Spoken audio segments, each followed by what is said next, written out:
In this video, I'm going to show you how you can change your Outlook password. So first we're going to access Outlook from within the app itself, and then we're going to click on File right here in the top left corner.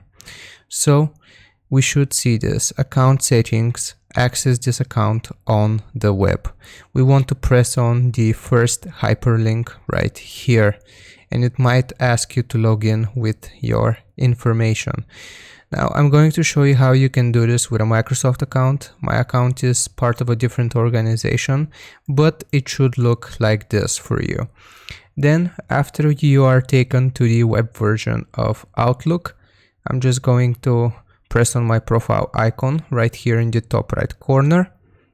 And then we want to select my Microsoft account.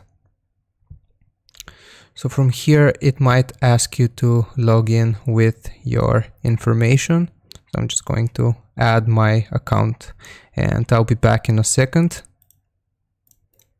Okay, if we press sign in and we mess up our password, but we type it correctly the second time, it should look like this for you. Basically, if we want to change our password, we are going to click on the security tab right here, the third one, and then here where it says password security, we want to click on change password, and then it will ask you to log in again, and that is where you can find the option to change your password in Outlook. I hope this video was helpful. Don't forget to like and subscribe, and I'll see you next time.